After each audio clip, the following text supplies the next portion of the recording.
Mateo capítulo 5, versículo 5. Bienaventurados los mansos, porque ellos recibirán la tierra por heredad. Bien, hermanos, en esta tarde vamos a ver que los verdaderos creyentes controlan su carácter. Los verdaderos creyentes controlan su carácter. Eso es lo que vamos a ver en esta tarde aquí, en esta bienaventuranza. Bienaventurados los mansos, porque ellos heredarán la tierra. Ya hemos avanzado un poquito aquí en este Sermón del Monte, hemos estado viendo que estas cualidades de los verdaderos creyentes, de los verdaderos hijos de Dios, se han fijado que van consecutivamente, van de la mano, una produce a la otra. Vimos que la primera era los pobres de espíritu. Pobre de espíritu significa que yo necesito más del Señor, que yo no puedo por mí mismo, con mis recursos, vivir la vida espiritual, vivir la vida cristiana por mis propias fuerzas. No puedo. Por eso soy pobre de espíritu. Necesito que el Señor me llene, necesito que el Señor me alimente, necesito más y más de Él. Y en esta condición de debilidad en la que estamos en el día de hoy, recordemos que Pablo dijo en Romanos 7, ¡ay de mí! ¿Recuerdan? ¿Quién me librará de este cuerpo de muerte? Siempre estamos luchando con nuestra carne, con el pecado, con el mundo, y el creyente que hace se lamenta en esa condición.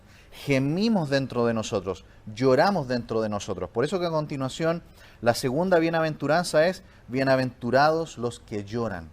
El creyente llora en su interior por todas las deficiencias, por el pecado, por las caídas, por la necesidad que tenemos de Él y por nuestra incapacidad para poder agradar al Señor en todo. Gemimos dentro de nosotros. Todo lo contrario de los fariseos. Recuerdan que los fariseos eran muy orgullosos, ellos se sentían capaces, ellos decían que tenían una justicia propia para agradar a Dios, eran muy religiosos. Cuando venía el momento de la ofrenda, ¿qué hacían? Hacían tocar trompeta, ¿cierto? Y hacían que todos miraran cuando ellos ponían la ofrenda ahí en el arca de las ofrendas. Se ponían en pie en las plazas y oraban en alta voz para que todos escucharan las lindas palabras bien hilvanadas que ellos hacían. Jesús los retó a ellos en Mateo 23 y dijo, ellos lo hacen para ser vistos, ¿de quiénes? De los hombres. Todo lo hacen al ojo del hombre, no sirven a Dios, sirven al hombre. Y ahora la tercera bienaventuranza habla del carácter de los verdaderos hijos de Dios. Los creyentes son mansos, son mansos. Y todas estas cualidades van creciendo y se desarrollan.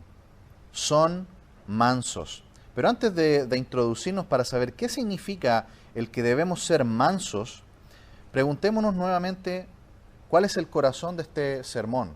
Son los capítulos 5, 6 y 7 de Mateo. Y para poder comprender bien este sermón, vámonos al versículo clave de este gran discurso de nuestro Señor, que es Mateo 5:20. Miremos el versículo 20 de este capítulo 5. Mateo 5:20. Dice, porque os digo que si vuestra justicia no fuere mayor que la de los escribas y fariseos, no entraréis en el reino de los cielos. ¿Qué es lo que el Señor Jesucristo aquí está enfrentando cuando Él dice que los religiosos pretendían tener una justicia delante de Dios? Que ellos mismos habían desarrollado su propia justicia para acercarse a Dios. Ellos habían desarrollado un sistema religioso de creencias y ellos decían, esto que nosotros hemos determinado es la forma para acercarse a Dios. En Romanos capítulo 10, Pablo está orando por ellos y él dice en el capítulo 10, versículo 1, hermanos, ciertamente el anhelo de mi corazón y mi oración a Dios por Israel es para salvación, porque yo les doy testimonio de que tienen celo de Dios, pero no conforme a ciencia, porque ignorando la justicia de Dios y procurando establecer la suya propia, no se han sujetado a la justicia de Dios, porque el fin de la ley es Cristo, para justicia a todo aquel que cree. ¿En qué habían caído los religiosos? Recordemos que el pueblo de Israel vuelve del cautiverio babilónico, después de estar 70 años en Babilonia, Y ellos, para nunca más volver a caer en el pecado de la idolatría, que fue una de las cosas más graves, y por la desobediencia ellos se fueron a este cautiverio, nacen estos grupos, los saduceos, los fariseos, los escribas, con el propósito de cuidar las tradiciones, con el propósito de proteger el estudio de la Escritura. Pero ellos llevaron las cosas tan lejos que empezaron a enseñar que la salvación, que nuestra posición delante de Dios es por obras externas, por religiosidad, salvación por obras. Y nosotros sabemos que eso es un gran error. Nadie puede ser salvo por sus obras. Lo dice claramente la palabra de Dios. Por ejemplo, en Efesios 2, capítulo 2, versículos 8 y 9. Porque por gracia sois salvos por medio de la fe, y esto no de vosotros, pues es don de Dios. Y el 9, no por obras, para que nadie se gloríe. La salvación no es por obras, la salvación es por fe, por gracia. Todos aquellos que están haciendo obras para salvarse, lo que están haciendo en el fondo es acumulando una deuda. ¿Recuerdan cuando estudiamos Romanos capítulo 4? En el versículo 4 dice: pero al que obra no se le cuenta el salario como gracia, sino como deuda. Mas el que no obra, sino cree en aquel que justifica al impío, su fe le es contada por justicia.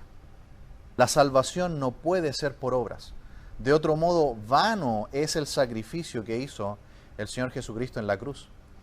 A mí siempre me gusta también el ejemplo del ladrón que estaba crucificado al lado del Señor. ¿Recuerdan que él no alcanzó a hacer ninguna obra? No fue a la iglesia, no fue bautizado, no memorizó la Escritura, no alcanzó a dar diezmos, no alcanzó a dar ofrendas, no ofreció ningún sacrificio en el templo. Fue salvo justo antes de morir. ¿Y por qué fue salvo? Solamente porque creyó en el Señor Jesucristo. Le dijo: acuérdate de mí cuando estés en tu reino. Y el Señor le respondió: de cierto te digo que hoy estarás conmigo en el paraíso. Así que la salvación es por gracia, por medio de la fe, por ninguna obra que nosotros podamos hacer. Cuando nosotros vemos estos grupos como los mormones, como los testigos de Jehová, que los vemos caminando por las calles y tratando de compartir sus falsas doctrinas, ellos no lo hacen por amor a Dios, ellos no están sirviendo entre comillas a Dios, ellos lo hacen por miedo, porque si no lo hacen, ellos no tienen salvación, ellos pierden su salvación si es que la tienen. Ellos creen en una falsa doctrina, tienen su esperanza puesta en ellos mismos, en sus obras, han puesto su propia justicia. Lo mismo lamentablemente hacen los católicos romanos, que ponen su fe en las obras, en los santos, en los sacramentos, y no exclusivamente en Cristo y su obra en la cruz. Por eso que el Señor Jesús reprende tan fuertemente aquí en Mateo 5:20 y dice: si tu justicia no es mayor que los que creen que la salvación es por obras, no entraréis en el reino de los cielos. Por lo tanto, necesitamos una justicia mayor que la de los religiosos. Necesitamos una justicia mayor que los que creen que la salvación es por obras. Y nosotros ya sabemos cuál es esa justicia. Es el Señor Jesucristo en la cruz del Calvario. Él pagó por tus pecados y por mis pecados. Él, con su obra perfecta en la cruz, ofrece salvación gratuitamente a todo aquel que se acerca a Él, que cree, que se arrepiente de sus pecados y le ofrece su justicia. ¿Se fijan que nosotros no nos podemos ganar la salvación, sino que es justamente un regalo de Dios? Por eso que es por gracia y no por obras. Así que el Señor Jesucristo aquí está describiendo cómo son los verdaderos hijos de Dios. Y aquí vamos a ver que ellos controlan su carácter. Dice aquí que son mansos. Una definición corta de mansedumbre es fuerza bajo control. Fuerza bajo control. Él dice que son bienaventurados. Hemos definido bienaventurado no como alguien simplemente que está feliz o contento. Porque, por ejemplo, una persona que está viviendo en el pecado y que le gusta el pecado puede sentir alegría por eso, ¿sí o no? Una persona que está haciendo lo malo y lo disfruta puede sentir alegría por eso, pero eso no es bienaventurado. Alguien puede recibir su sueldo a fin de mes y sentirse contento por el dinero que tiene en sus manos, pero eso no es necesariamente el gozo bienaventurado que viene de Dios. Alguien puede estar en una fiesta mundana y haciendo cosas del mundo y de la carne y estar contento, pero esa tampoco es la bienaventuranza de Dios. ¿Qué es ser bienaventurado? La palabra bienaventurado es un oráculo profético de bendición.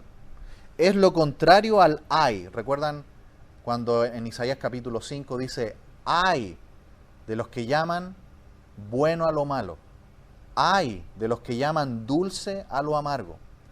Ay es lo contrario a bienaventurado. Ay es una palabra de maldición. ¿Recuerdan cuando Isaías ve al Señor en el templo, en Isaías capítulo 6, y cuando ve a los serafines que cantan, santo, santo, santo, ¿qué dice Isaías? Bienaventurado de mí, que veo al Señor, y que yo soy tan bueno que el Señor me está dando este privilegio. ¿Cierto que no dice eso? En vez de eso, Isaías se automaldice y dice, ay de mí, porque yo soy un hombre de labios inmundos, y que también estoy en medio de un pueblo que también tiene labios inmundos. Bienaventurado es todo lo contrario, es una palabra de bendición hacia otro. Y cuando el Señor dice que alguien es bienaventurado, es porque está gozoso, porque ha sido aprobado por Dios. Así que así hemos definido bienaventurado, quizás un poco largo, ¿no? Pero es más completa la idea. Alguien bienaventurado es alguien que está gozoso por ser aprobado por Dios. ¿Eres bienaventurado? Los hijos de Dios son bienaventurados. Tienen el gozo de Dios porque han sido aprobados por Dios. No por nuestras obras, por la justicia de Cristo. ¿Recuerdan el Salmo 16, 11? En tu presencia hay plenitud de gozo. Y si el Señor mora dentro de nosotros, entonces siempre estamos gozosos. ¿Y cómo no estar gozosos si el Señor nos ha aprobado por la sangre de Cristo? Así que todos los hijos de Dios son bienaventurados. Y son pobres de espíritu, sienten esa necesidad continua de Dios, lloran por su imperfección, gimen dentro de sí esperando la venida de Cristo. ¿Recuerdan Romanos 8, la semana pasada? Gemimos dentro de nosotros por la redención de nuestro cuerpo. Lloramos dentro de nosotros por nuestro pecado, por nuestras ineficacias y también porque deseamos que el Señor vuelva pronto. Todo lo contrario del orgullo religioso, ¿no? Los hijos de Dios lloran dentro de sí. Y ahora veremos también que son mansos. Control del carácter. Mansedumbre significa fuerza bajo control. ¿Cuál es el concepto del mundo? Bienaventurados los agresivos, ¿cierto? Los que con su fuerza, con su ímpetu, ganan y logran sus metas. De hecho, el concepto de mansedumbre hasta se considera una debilidad, algo digno hasta de burla. Manso es menso. ¿Han escuchado eso? Pero el Señor dice, bienaventurados no los poderosos, no los que imponen su fuerza de carácter, no los que golpean la mesa y dicen, aquí mando yo, aquí se hace lo que digo yo. Bienaventurados los mansos. Para empezar tenemos que decir que la mansedumbre se menciona en Gálatas 5 como parte del fruto del Espíritu, ¿no es así? Es parte del fruto. Recordemos que ahí en Gálatas 5 se mencionan los frutos de la carne, y es muy interesante que ahí en Gálatas 5 los frutos de la carne son en plural, y se mencionan muchos pecados muy graves. Pero cuando habla del Espíritu, dice el fruto en singular. Es decir, es como un racimo de uva, ¿no? Es un fruto, pero con muchos frutitos. Y uno de ellos es amor, gozo, paz, paciencia, benignidad, templanza. Y ahí está, mansedumbre. Mansedumbre es parte de la obra del Espíritu Santo que vive dentro del creyente. Escuche esto, en el comentario de la Cueva, él define de esta manera la mansedumbre. ¿Cómo se ve en la práctica la mansedumbre? Él dice así, estos son los que se someten resignada y alegremente a los designios de Dios y que demuestran toda mansedumbre con los hombres, los que pueden aguantar una provocación sin encenderse en ira sino que permanecen en silencio o dan una respuesta suave. Los que permanecen serenos, mientras otros cometen grandes desatinos, cuando en admirable paciencia se mantienen dueños de sí mismos, al mismo tiempo que son desposeídos de todo lo demás. Los que prefieren sufrir y perdonar 20 injurias antes que vengarse de una. Hasta ahí la cita. ¿No es verdad esto? Los mansos tienen paciencia, soportan todo tipo de injurias. Como vamos a ver más adelante también en Proverbios 19, dejan pasar por alto las ofensas, soportan el sufrimiento, soportan las humillaciones. Recordemos que el Señor dijo, en el mundo tendréis aflicción, en el mundo seremos humillados, seremos aborrecidos, seremos maltratados. ¿Cómo tenemos que responder? ¿Con agresividad? ¿Como se lo merecen? No, con mansedumbre. Y nuestro Señor Jesucristo es el máximo ejemplo de mansedumbre. Él dijo en el capítulo 11, un poquito más adelante de Mateo, que Él era manso y humilde de corazón. Manso y humilde de corazón. Y es muy interesante lo que dice antes. ¿Y por qué lo dice? Porque Él poquito antes dijo, venid a mí, en el 28, todos los que estáis trabajados y cargados, que yo haré descansar. ¿Por qué el Señor les dice eso? Porque los religiosos, los fariseos, los escribas, los saduceos, habían impuesto esta carga sobre el pueblo de que la salvación es por obras, de que la forma de poder entrar en el reino de los cielos era por ser buenos, era por ser justos en la carne, humanamente, por cumplir la ley.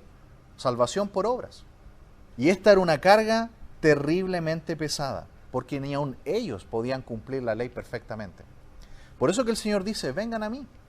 Porque a continuación dice, llevad mi yugo sobre vosotros, y aprended de mí que soy manso y humilde de corazón, y hallaréis descanso para vuestras almas, porque mi yugo es fácil y ligera mi carga. Encaja perfecto con la doctrina que estamos viendo acá. Porque los religiosos decían, sé salvo por tus propias buenas obras. Sálvate a ti mismo por tu buena conducta. ¿Y el Señor qué va a decir? No, arrepiéntanse de sus pecados y crean en el Evangelio. Por eso que el Evangelio es liberador y es descansar en la obra no de nosotros. Descansamos en la obra de Cristo en la cruz. Por eso que el Evangelio nos libera del pecado y nos quita esta gran carga de sobre nosotros. ¿Recuerdan a Cristiano en el progreso del peregrino? Cuando llega al Calvario y cree en Cristo, ¿y qué cae de sus espaldas? Esa tremenda mochila de pecado que él traía. Toda su vida tratando de ser salvo por obras, y cuando él entendió la gracia a los pies de la cruz, su carga horrible de pecado cayó hasta el fondo del precipicio. Por eso que el Señor dice, vengan a mí y hallaréis descanso. Van a hallar descanso de la falsa religión, descanso de la salvación por obras, que lo único que es un atajo al infierno, porque nadie puede salvarse a sí mismo, nadie puede salvarse por las obras. Así que nuestro Señor Jesucristo es el máximo ejemplo de mansedumbre, mientras que los religiosos y fariseos, con ese gran orgullo que ellos tenían, decían, imítenme a mí, que yo soy el gran religioso, y van a poder salvar sus almas. El Señor todo lo contrario. Él mismo viene al mundo para morir por nosotros y darnos gratuitamente el perdón de pecados y la salvación. Así que el Señor, con mansedumbre, con humildad, noten cómo Él explica constantemente al pueblo cómo podían ir al reino de los cielos. Porque a eso vino el Señor vino a enseñar y a predicar. Así parte el capítulo 5, enseñando y predicando. Por eso que en Juan capítulo 17, cuando el Señor da esa oración de rendición de cuentas al Padre, el Señor dice, yo les he dado tu palabra. Yo les he dado tu palabra. Porque lo único, hermanos amados, que hace crecer a la iglesia, que hace crecer al creyente, que lo lleva a la madurez, que le ayuda a controlar su carácter, es cuánto tiempo nos sumergimos en su palabra, cuánto tiempo estamos con Él. Por eso que cuando Pablo le dice a Timoteo cuál era su máxima ocupación en el ministerio, es Timoteo, predica la palabra, porque la palabra de Dios es lo único que es luz para nuestras vidas. Es lo único que nos hace crecer. Por eso también otro ejemplo de mansedumbre es Moisés. ¿Recuerdan que de Moisés también se dice que era manso? Bueno, él soportó con paciencia, ¿por cuántos años a un pueblo rebelde y contradictor? ¿Cuántos años en el desierto? 40 años, soportando las quejas de un pueblo que se quejaba por todo. Que estaban diciendo: Moisés, nos trajiste al desierto a morir. Moisés, ¿qué pasa con la comida?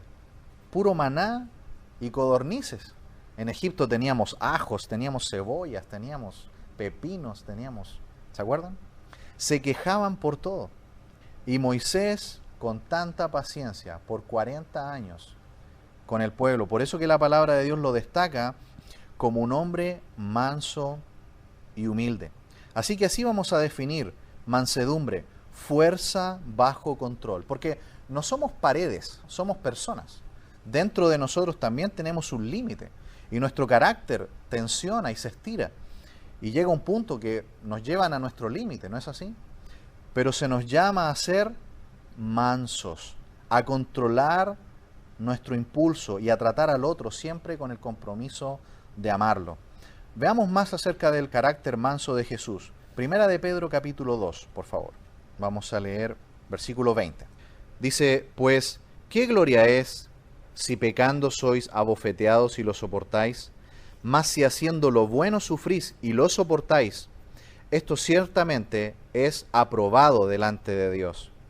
Pues para esto fuisteis llamados, porque también Cristo padeció por nosotros, dejándonos ejemplo para que sigáis sus pisadas, el cual no hizo pecado, ni se halló engaño en su boca, quien cuando le maldecían, no respondía con maldición, cuando padecía, no amenazaba, sino encomendaba la causa al que juzga justamente, quien llevó él mismo nuestros pecados en su cuerpo sobre el madero, para que nosotros, estando muertos a los pecados, vivamos a la justicia, y por cuya herida fuisteis sanados. Porque vosotros erais como ovejas descarriadas, pero ahora habéis vuelto al pastor y obispo de vuestras almas. ¿Cómo era el Señor Jesús cuando le maldecían, cuando lo injuriaban? ¿Respondía de la misma manera? No, porque Él era manso y humilde de corazón. Cuando Él lo vituperaron, cuando Él lo maltrataron, Él no respondía de la misma manera, sino que encomendaba la causa al que juzga justamente. Mansedumbre. ¿Recuerdan lo que dice Proverbios 15:1? La blanda respuesta quita la ira, mas la palabra áspera hace subir el furor. Nuestra tendencia es responder como nos hablan, ¿no es así? Pero la mansedumbre, que es fuerza bajo control, hace que soportemos, hace que suframos el agravio. Recordemos, hermanos amados, que también la epístola de Santiago da un consejo que es uno de los mejores que hay en el Nuevo Testamento para nuestro carácter. En Santiago 1:20 dice: porque la ira del hombre no obra la justicia de Dios. Eso es muy importante para nuestra vida, porque en la ira del hombre, en nuestra ira, en nuestro enojo, nunca vamos a lograr nada espiritual. En nuestros enojos, en nuestra ira, nunca va a obrar el Señor. La justicia de Dios no va a obrar allí, sino que la situación se va a agrandar y va a empeorar. El Señor quiere que apliquemos mansedumbre, la mansedumbre, porque en la ira no obra su justicia. Veamos también un ejemplo del apóstol Pablo en Efesios 4. Acompáñenme por favor ahora también a Efesios capítulo 4, versículo 1. ¿Lo tienen? Dice: yo pues, preso en el Señor, os ruego que andéis como es digno de la vocación con que fuisteis llamados, con toda humildad y mansedumbre, soportándoos con paciencia los unos a los otros en amor, solícitos en guardar la unidad del Espíritu en el vínculo de la paz, un cuerpo y un espíritu, como fuisteis también llamados en una misma esperanza de vuestra vocación. ¿Notan lo que se nos pide también? ¿Por qué tenemos que practicar la mansedumbre? Porque tenemos que cuidar la unidad de la iglesia. Tenemos que cuidar la unidad de nuestra hermandad. Dice ahí que tenemos que practicar la mansedumbre, soportándonos con paciencia los unos a los otros, pasando por alto las ofensas. Cuidado con eso, porque es muy fácil estar tomando todo tipo de ofensa y transformando cosas que no son ofensas en ofensas y transformando nuestro corazón en un nido de raíces de amargura. El apóstol Pedro hablaba de eso, ¿recuerdan? Raíces de amargura. ¿Saben qué? Hay creyentes que tristemente por años y años crían estas cosas y ya no es raíz. ¿En qué se convierte? En un árbol. Y hasta el árbol da frutos, frutos corruptos. Si no practicamos el control de nuestro carácter, la mansedumbre, vamos a llenar nuestro corazón de quejas, vamos a llenar nuestro corazón de amargura y lo único que vamos a hacer es no ser de bendición para otros. Y vamos a ser agentes no de paz, sino de problemas. Cuando la palabra de Dios dice aquí en Efesios 4 que si aplicamos la mansedumbre, soportándonos en amor los unos a los otros, vamos a estar cuidando la unidad del Espíritu. Mira ahí mismo en Colosenses, que es la epístola que continúa después de Efesios, Filipenses, después viene Colosenses. Miremos también el capítulo 3, versículos 12 y 13. Colosenses 3, 12. Mire, esto es también lo que se espera de nosotros, como hijos de Dios. Dice, vestíos pues como escogidos de Dios, santos y amados, de entrañable misericordia, de benignidad, de humildad. ¿Y de qué menciona ahora? Mansedumbre, de paciencia, soportándoos unos a otros y perdonándoos unos a otros si alguno tuviere queja contra otro. De la manera que Cristo os perdonó, así también hacedlo vosotros. La mansedumbre es una palabra que también puede significar gentileza. No sé si ustedes recuerdan un versículo donde se menciona la gentileza. Vuestra gentileza. Bien, ¿saben qué es la misma palabra? Vuestra gentileza, eso es Filipenses 4, versículo 5. Vuestra gentileza sea conocida de todos. Y Pablo escribe esto porque habían dos hermanas en Filipos que estaban peleadas, ¿se acuerdan? Evodia, que significa una canción buena o una oda hermosa, y Síntique, que significa afortunada. Como sea, estas dos hermanas estaban desafinando en la iglesia. E imagínese usted que cuando Pablo escribió la carta y el pastor de la iglesia lee la carta a los filipenses desde el púlpito y está toda la iglesia, ¿dónde estaba la hermana Evodia? Sentada por allá, ¿cierto? Y la hermana Síntique, ¿a dónde estaba? Al otro lado. Tenían un problema. Y Pablo en ese capítulo 4 les pide sean de un mismo sentir, dejando de lado esa pecaminosidad, esas quejas, esa falta de perdón. Y les pide vuestra gentileza. ¿Y sabe qué? Mansedumbre y gentileza son términos bastante sinónimos. En el comentario de Carballosa, él dice, es la actitud humilde y gentil que se expresa a sí misma en una sumisión paciente ante la ofensa, libre de malicia y de deseos de venganza. Todas estas cosas, hermanos amados, son cosas que nosotros como hijos de Dios ni siquiera deberíamos pensar que hubieran en nuestra vida. Gentileza como mansedumbre, cuando lo aplicamos a otro, es cuando nosotros tenemos misericordia con las debilidades de otros. Como dice el proverbio que yo les estaba citando, ¿no? Que es Proverbios 19:11. La grandeza del hombre es pasar por alto las ofensas. Porque el amor, dice Pablo en Corintios 8, cubrirá multitud de pecados. Eso es gentileza, tener misericordia con las debilidades de los otros. Y misericordia, todas estas palabras no se relacionan. Miseria y cordia, miseria y corazón. Tal como Dios a nosotros nos perdonó, vio nuestra miseria. ¿Y qué hizo Dios? Puso su corazón en nosotros para salvarnos. Nosotros también debemos tener gentileza en poner nuestro corazón en las debilidades de los otros y no ser implacables. Muchas veces nosotros no seguimos el ejemplo de Dios y muchas veces somos implacables en nuestro juicio, ¿no? Siendo que Dios tiene tanta paciencia, da tiempo para el arrepentimiento, pero a nosotros un errorcito que alguien comete y somos implacables, ¿no? Debemos ser mansos, misericordiosos, humildes y también gentiles con los errores y las debilidades de otros.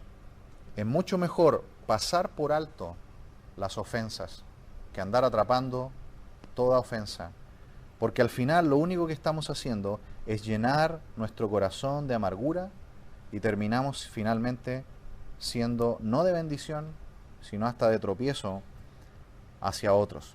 Termina el versículo aquí de Mateo capítulo 5 diciendo que hay una promesa para los mansos. Dice que ellos heredarán la tierra, o como dice nuestra versión, ellos recibirán la tierra por heredad. Recordemos que la iglesia comienza en Hechos 2. El Señor aquí está hablando del reino, sin duda, está hablando al pueblo de Israel. ¿Y cuál es la promesa para Israel desde antiguo, desde la promesa del reino a David en 2 de Samuel 7? El reino del Mesías sobre la tierra. ¿Y quiénes van a entrar en ese reino? Aquellos que tengan una justicia mayor que la de los escribas y fariseos. Aquellos que por la fe han creído en la obra futura del Mesías para salvación. Así que aquí está en un contexto sin duda para el pueblo de Israel, pero de igual modo, sin duda que se aplica también a nosotros como creyentes en el día de hoy, porque nosotros también tenemos que tener esta cualidad, el ser mansos, la mansedumbre. Aunque es una promesa dada a Israel en el Salmo 2:8, nosotros sabemos que nosotros también vamos a participar en el reino de Israel. ¿Recuerdan que lo estudiamos en el libro de Apocalipsis? Vamos a reinar con Cristo.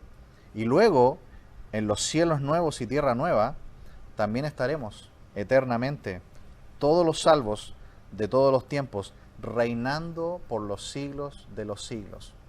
¿Quiénes serán esos? Los mansos, los que practican la mansedumbre.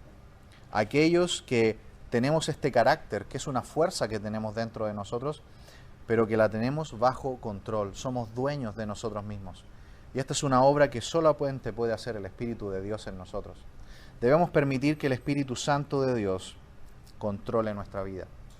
Y eso es posible solamente cuando nos alimentamos constantemente de la palabra de Dios y la obedecemos. Nuestro amor a Dios es directamente proporcional al tiempo que le dedicamos a la palabra de Dios. Es directamente relacionado. Si yo me alimento poco, no sé si han escuchado ese dicho, dime qué comes y te diré quién eres, dicen, ¿no? En lo espiritual, ¿saben que pasa lo mismo? Dime cuánto te alimentas de la palabra de Dios y te diré cómo es tu carácter. Dime cuánto tiempo pasas en oración delante del Padre y te diré cómo es tu carácter. El Señor quiere que pongamos la fuerza de nuestro carácter bajo el control de su Espíritu. Y eso va a ocurrir cuando nosotros nos rindamos día a día en la palabra de Dios, en la oración, para que sea Él el que controle nuestra ímpetu y no sea nuestra carne. Vamos a orar.